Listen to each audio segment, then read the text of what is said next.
Imagine being targeted for assassination once, then surviving, then it happens again and again. By the middle of the 1960s, René Barrientos had reportedly survived 7 attempts on his life. 4 involved gunfire, 3 involved bombs, and somehow after every attempt he kept going. He would eventually become president of Bolivia. He would survive political coups, military conflict, and repeated attempts to kill him.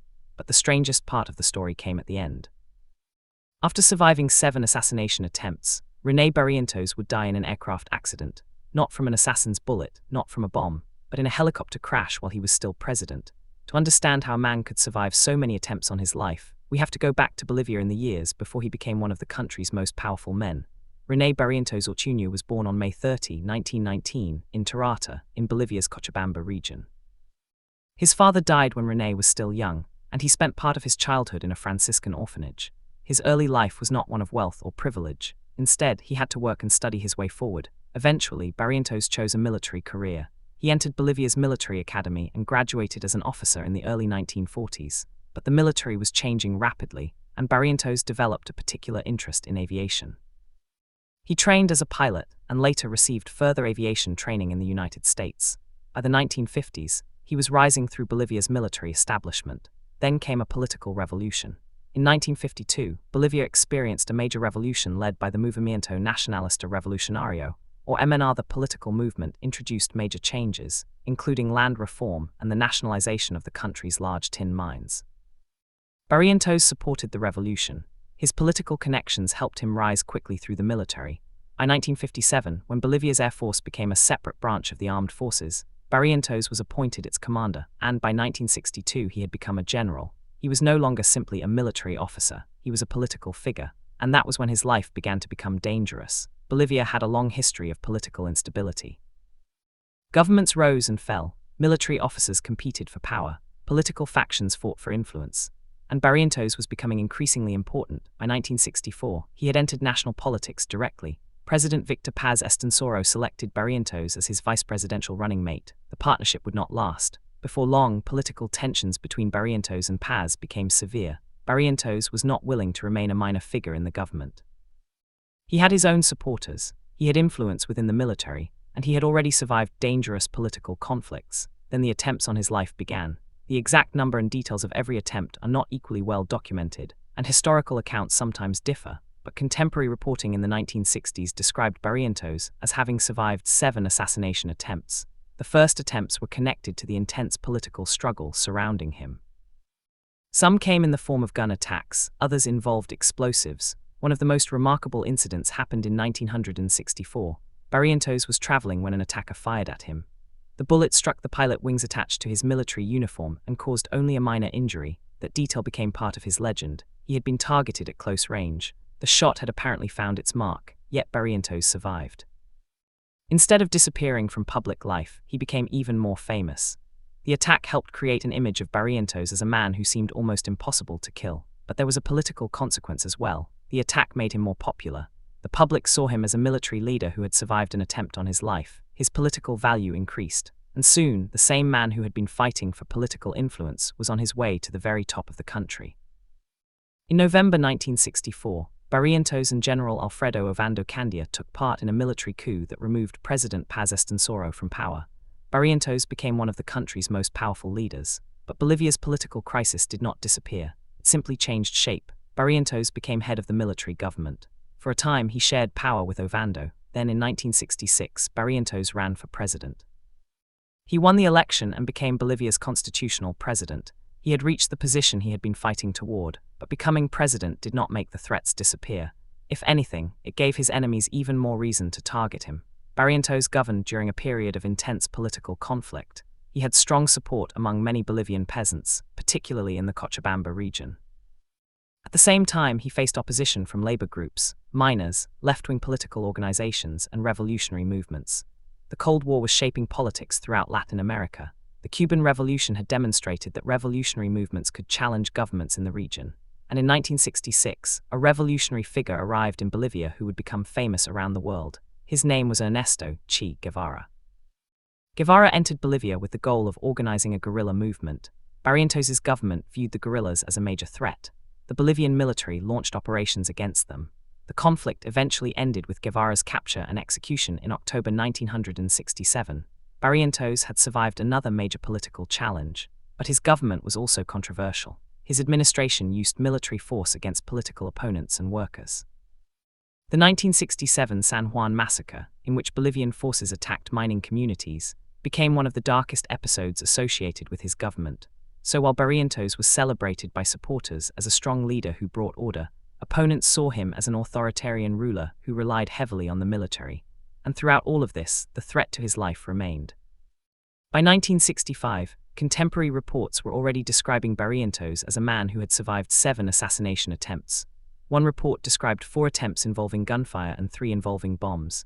The exact circumstances of each attempt are not equally clear today, but the overall pattern is remarkable. Someone wanted him dead, then someone else tried, then another attempt came, and Barrientos kept surviving.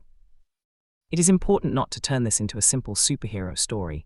Barrientos was not invulnerable. He was injured during at least one attempt. And the fact that he survived says as much about the failures of the attackers as it does about the man himself. Some attempts simply failed, others were interrupted. In one case, a bullet caused only a minor injury. In another, explosives failed to accomplish their purpose. And every time Barrientos survived, his reputation grew. People began seeing him as a remarkably lucky man. There was even a strange contrast between his public image and the danger surrounding him. Barrientos was known for traveling extensively around Bolivia. He frequently visited rural communities. He wanted to maintain direct contact with the country's peasant population. He did not behave like a president who intended to remain safely inside a government building. He traveled, he appeared in public, he visited remote areas. And that meant he repeatedly exposed himself to danger. Yet the assassination attempts continued to fail. By 1968, Barrientos was still president. The man who had survived 7 assassination attempts was still alive and still in power. Then came 1969. Barrientos was 49 years old. He had already survived more danger than most politicians could imagine. But on April 27, 1969, he traveled to the small Bolivian town of Arc in Cochabamba department. It was part of his continued effort to visit communities around the country. After the visit, Barrientos prepared to leave by helicopter. The aircraft was a Hiller 023. Barrientos climbed aboard with his aide and the pilot. The helicopter lifted off, then disaster struck. The aircraft hit electrical wires. It crashed near Arc. Barrientos was killed.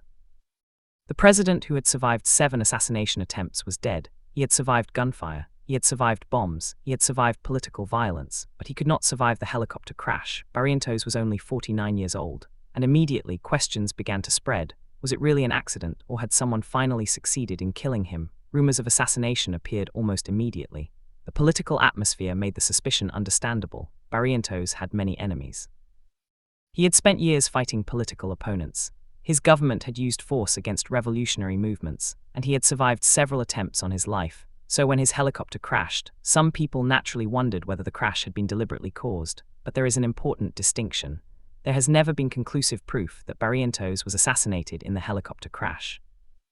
The accepted historical account is that he died in an aircraft accident after the helicopter struck wires. The possibility of sabotage has remained part of the story, but it has not been established as fact. That uncertainty became part of Barrientos' strange legacy. The man who had survived 7 assassination attempts had finally died in a way that looked almost ordinary by comparison. There was no dramatic gun battle, no attacker appeared, no assassin was arrested. Instead, a helicopter went into the air and failed to return. And just like that, Bolivia lost its president. Vice President Luis Adolfo Siles Salinas succeeded him. Barrientos was buried in Bolivia, and thousands of people attended his funeral. His death ended a remarkable decade of political life, but his story had already become part of Bolivian history. A poor boy from Tarata had become a military pilot. The pilot had become an Air Force commander. The commander had become a vice president. The vice president had helped overthrow a president. Then he became head of a military government. Then he won an election and became president. And throughout that journey, people repeatedly tried to kill him. 7 assassination attempts. 7 times he survived. Then in the end, the thing that killed him was not one of those 7 attempts. It was a helicopter accident. That final detail is what makes the story so strange. For years, Barrientos seemed to escape every danger that came directly from his political enemies. He survived attacks that could easily have ended his life. Each survival allowed him to continue. Each survival increased his reputation. And each survival made the next attempt seem even more unbelievable. But surviving repeated assassination attempts does not mean someone is destined to live forever. Barrientos' life is a reminder of that. His story was not a fairy tale about an untouchable man. It was the story of a politician operating in one of the most unstable periods of modern Bolivian history. He made powerful allies, he made powerful enemies, he survived political violence, he became president. And eventually, despite everything that had failed to kill him, his life ended suddenly. Today, René Barrientos remains a controversial figure. To some, he was a popular military leader who connected with Bolivia's rural population. To others, he was an authoritarian president whose government used violence against political opponents and workers. Both parts of his legacy matter. But whatever judgment history makes of his politics, one fact remains extraordinary. During the 1960s, René Barrientos survived a series of assassination attempts that would have ended the lives of most people. 7 attempts were reported. He survived all 7, and for several years it seemed as if nothing could stop him. Then came April 27, 1969. A helicopter rose from the ground near Arc. For the final time, René Barrientos left the earth alive. The man who had survived 7 assassination attempts never survived his 8th great danger, and that is perhaps the strangest ending of all.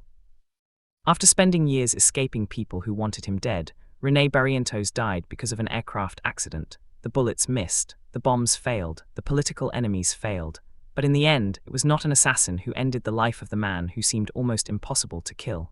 It was a flight that never reached its destination.